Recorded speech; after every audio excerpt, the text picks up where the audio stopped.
When it comes to driving for Uber and Lyft, what expenses do you incur?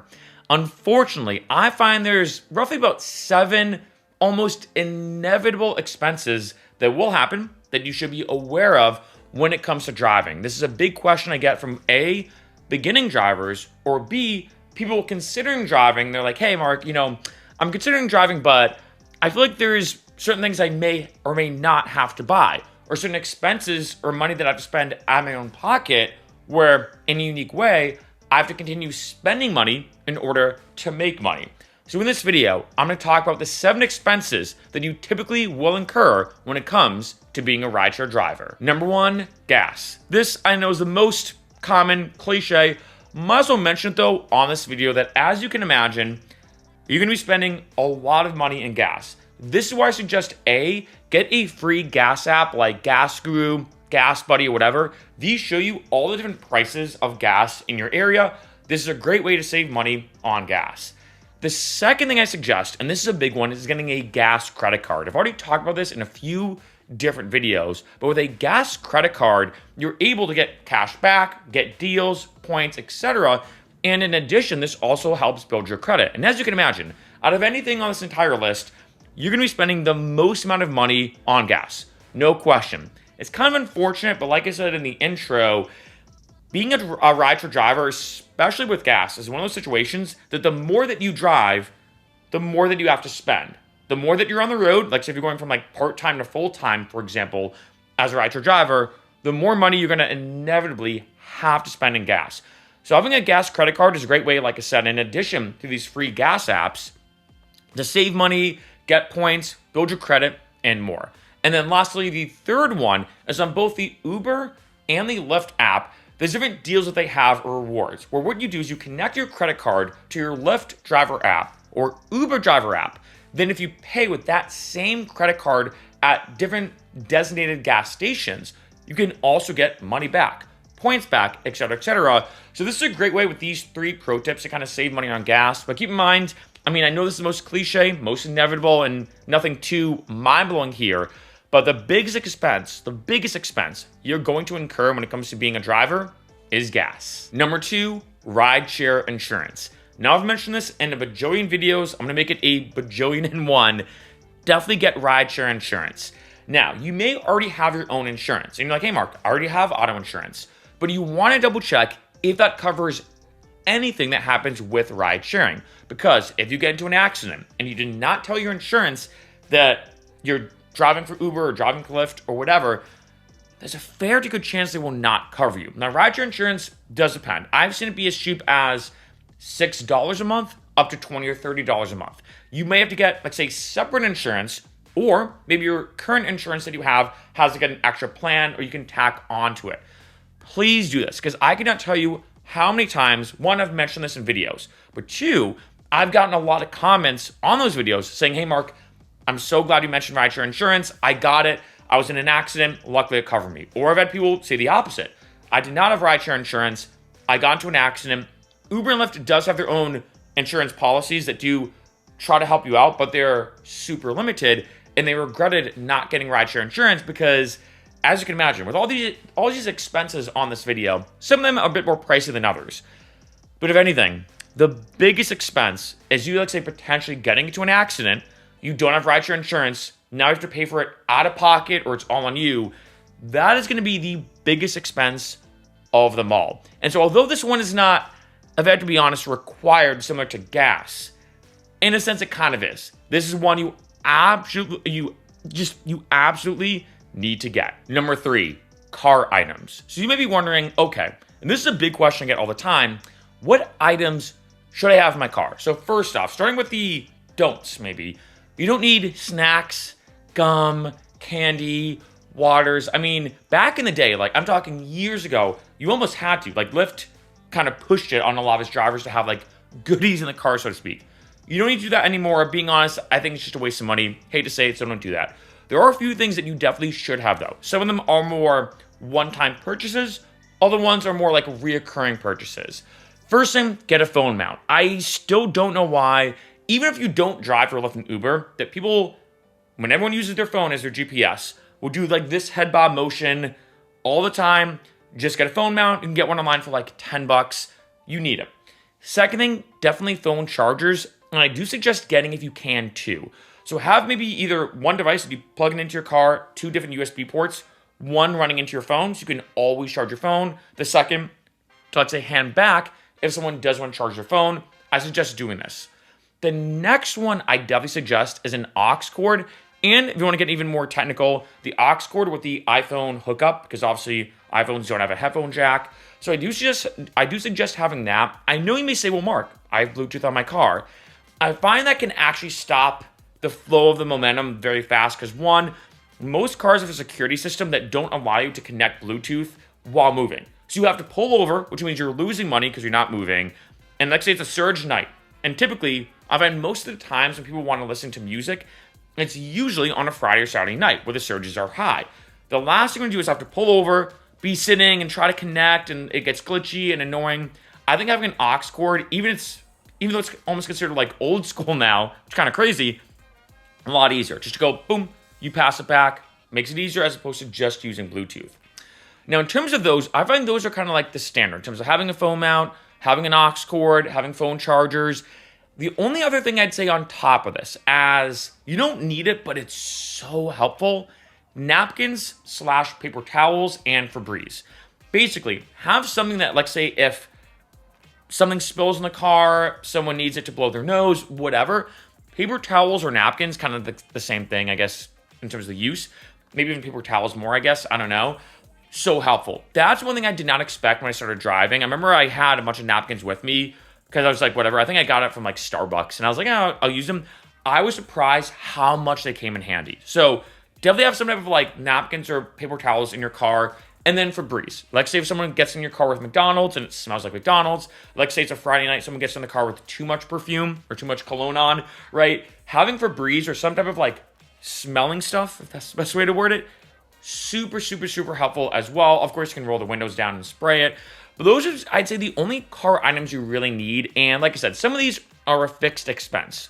You buy that phone mount once, that aux cord once, and that's it. And I feel like for most people anyway, in this day and age, I feel like most people have a phone mount in general. Most people typically have phone chargers in general. Maybe the aux cord is the only thing you do have to buy. You can get one on Amazon for like $5. So the only like reoccurring expense that I'd say is an item in your car that you probably should have, or I heavily suggest it, is paper towels or napkins and Febreze. Number 4, dash cam. Now you may be wondering like, wait, you just mentioned all the other car items. Isn't that a car item? Yes, but I wanted to make it its own point. This is so important to have. If you're a rideshare driver, the more that you're on the road, the more likely you are to be in an accident. Unfortunate to say. But not only that, you're more likely, let's say, to have an altercation or an incident or something happen inside of your vehicle. Get a two-way dash cam. They basically film the outside of your car and then also the inside. There are some 3-way dash cams now that film the front of your car, the back, and also the inside, and they record sound and audio. This is imperative for a bunch of different reasons. One, if anything happens outside your car, in terms of an accident, and this happens all the time, you have footage. This happened to one of my friends, actually. She was parked, a lady rear-ended her. Not too bad, but enough where they're like, all right, let's exchange insurance information, et cetera, et cetera. They actually went to court because the lady said, oh, no, I didn't drive into her. She randomly reversed and backed into me. And at a certain point, the judge said, like, you know what? You're saying this. She's saying this. I'm going to throw the case out. You guys deal with your own cars. And my friend had to pay for her entire repairs and everything on her own. If she had a dash cam, that would have been clear evidence. The second big one, though, is inside of your car. There's been a lot of incidents, and it's unfortunate to say, of whether it's a physical assault, sexual assault, some type of disagreement, and more. And on one end, let's talk about the legal aspects. The last thing you want to do is be in a legal altercation because of whatever. If you have that dash cam footage, it's there just in case. Also, I think it also shows people like, hey, they have to be kind of on their best behavior because that dash cam's right there. If they try to do anything, mischievous or whatever, it's on footage. It's on camera. It's being recorded. But a second big one that a lot of beginning drivers probably don't know about is something called deactivation.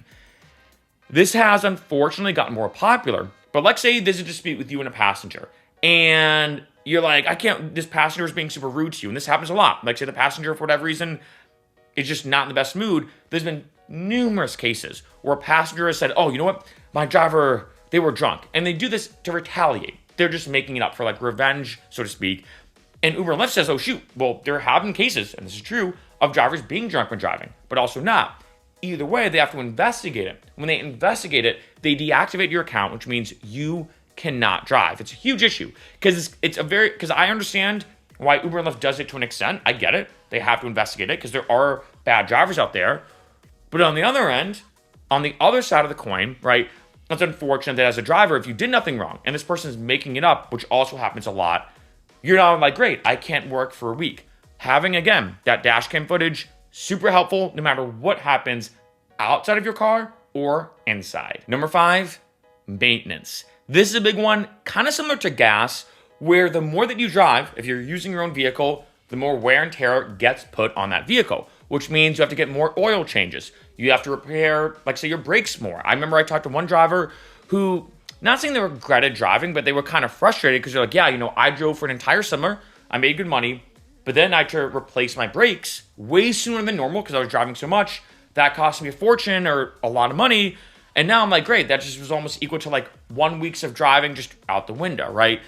Maintenance on your car, things like tires, fluids, all the kind of technical stuff, for lack of a better word, when it comes to a car, you're going to need it more. Remember, and again, it's kind of unfortunate when it comes to Uber and Lyft compared to other jobs. And this is why I have talked about other jobs that are similar to Uber and Lyft, that they're flexible schedules, kind of more gig work stuff, but are not Uber and Lyft. I will link this below to that video if you want to watch it. And the reason why I bring this up is because with Uber and Lyft, like I said, with gas and other expenses that I'm talking about, you do have to really spend money to make money. Gas being the most notable one we all know about, but maintenance is another one that can very, very easily creep up on you. Where you're driving, you're not thinking anything of it. Next thing you know, you're like, oh shoot, all my brakes need to be replaced, and I have to spend a bunch of money to do that, and you do not expect it. Oil changes, like I said, way more frequent. Other things that you need on your car, right? I'm just kind of spitballing a bunch of different things, but just keep in mind, the more that you drive your car and the more money that you make also correlates, unfortunately, to having to spend more money, especially for your vehicle to be maintained. Number 6, depreciation. Now, I want to put this one in a separate category from the last one because technically I am talking about wear and tear on your car. But in this case, I'm talking about two different things, and that is miles and rideshare use. So in case you didn't know, I'm assuming you do, the more miles that are on your car, the value goes down. I know, kind of like cars 101, but I do want to mention it because keep in mind, this is, I think, if anything, one of the few expenses that can kind of bite you in the butt later on. Like, let's say you drive for Lyft and Uber for a year, and I'm making this up. You drive for a year, and let's say you do, a good amount of driving, and you drive specifically 10,000 miles for Uber and Lyft.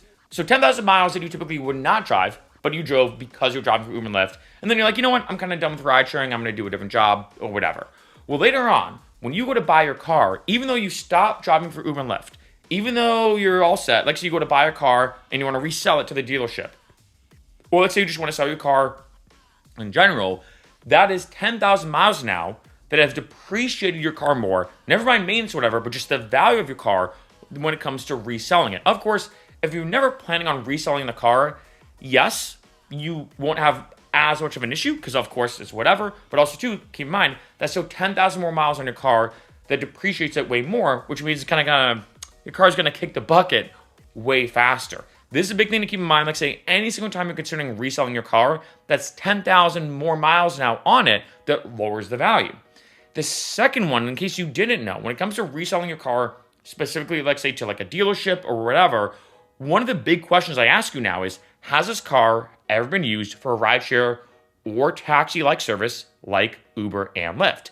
If so, there's a pretty fair to good chance they're going to give you even less money from your car. So even if, let's say, you drove for Lyft and Uber for a year, you put on 10,000 miles, like I said, you stop driving. Then, like say, 4 or 5 years later, you go to resell your car.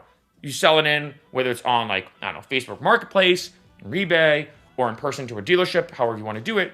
Like I said, that's 10,000 miles more now that depreciates your car, which means you're going to get less money for it. And then also, too, unfortunately, if it is a dealership, they will ask you about this, which means that's going to lower the value of the car even more. Number 7, food. Now, I know. I know this is weird. You're like, wait, food? Like, what are you talking about? this is one that I kind of wish I knew earlier, or maybe like thought about it earlier. This was like a very hidden expense when I first started driving. I know a lot of drivers have a very similar situation to this. If you think about it, if you're driving a lot, like say, even just part-time too, you don't have like a storage space. You don't have like a refrigerator or a microwave, right? You don't have that in your vehicle. It's not like going to the office. The second thing though, is a lot of times you can be decently far from your house. So let's say you did a big driving sesh, and then you look, you're like, all right, well, I'm 30 minutes away from my house. And that's not an absurd amount of time, right? But it's still 30 minutes. And this is something that I noticed that I started to spend when I first started driving until I actually realized it. And this is something that I kind of wish I knew earlier. I remember looking and being like, wow, I'm spending a lot more money in food. Like when I was checking my credit card statements, I'm like, I'm spending like a good amount of more money in food. What's going on? And what I realized is what was happening is, I'd wake up, maybe have breakfast, go out and drive. But then if I'm doing a big full day and I'm like say 45 minutes away from my house, but I want to continue driving, I'm like, well, I'm going to stop and maybe get some fast food or some food here. Maybe I'm going to stop and get here. So I was eating out more and more and more. And of course, as we probably all know too, especially with fast food, it also wasn't the healthiest for me. So I noticed I was spending more money for definitely low quality, unhealthy food. And I found that there's a few different workarounds, of course. I did decide, like say, if I was out and I didn't have any food on me to maybe go to a grocery store as opposed to like say fast food. Another thing I started having is fuel. I've talked about this in a few different videos. It's basically powdered food where all you need is fuel, the powder itself, a blender bottle, and water. Shake it up, drink it, boom. That's a huge pro tip I give for a lot of drivers. That way you're not spending a lot of money when it comes to food. But this is a very unique hidden expense because like I said, in most offices, what do? You pack a lunch, you put it in the refrigerator, or you bring something, you heat it up in the microwave later on, right? Not the case with Uber and Lyft. You're just with your vehicle. And the fact that one, like I said, you don't really have any storage space in terms of temperature control, if that's the best word for that or phrase. But two, the fact that a lot of times you're far away from your house. There were so many times I'm like, okay, this time I'm not going to do it. I'm not going to get McDonald's this time or fast food. And then I'd drive for like 4 hours. I'd be like, oh, I need something in my stomach. Because I want to continue driving. It's a big day. It's a great day to drive. I want to continue driving. And then you see those glowing in the distance. And I'm like, all right, fine this time. So this is one that I will say, which is like a funny one that at first you're like, why you bring up food when it comes to rideshare driving? But this is one that surprisingly, this one expense kind of creeped up on me way sneakier, if that's the right word, way sneakier than I expected. So just beware, be prepared to work on kind of like food logistics or think maybe more ahead. Like say if you're just doing it part-time, like so you do the morning commutes, so you drive like 7 to 9 a.m., then you come back and eat. Then maybe you go back out 5 to 7 p.m. That way you're not like too tempted or have to deal with food logistics as much. But if you're driving full-time, this is kind of a tricky situation just to be aware of and prepare for in advance. And now, a bonus expense, and that is taxes. Now, technically, this is not really an expense, but I feel like I had to mention it on this video because if you've never been an independent contractor, you may be in and will be in for a rude awakening. Now, I want to stress, I'm a former accountant, but I'm not your accountant. I always suggest everybody's financial and tax and accounting situation is a bit different, so always hire a professional and licensed tax accountant, or basically CPA, that specializes in taxes because for most people, most jobs, you typically, when you get that paycheck, like say every 2 weeks, which is kind of typical for most, let's say 9 to 5s, taxes are already taken out. Meaning, when tax season rolls around, you typically get money back. You get this huge refund back or whatever, and everyone's like, oh great, I got a lot of this money back, I'm gonna use it for a vacation, to buy stuff, whatever. With an independent contractor, that is essentially flipped. Again, I'm oversimplifying this a lot, but let's say if you've got a typical job that, taxes get taken out. And then you drive for Lyft and Uber for a year. And you've never done anything like Lyft and Uber for a year. You're doing it full time. What typically happens is you don't get taxed, in a sense, when that money gets to you. I'm oversimplifying this, I'm going to stress. But when you get that money, you still have to pay taxes on it, but not then and there.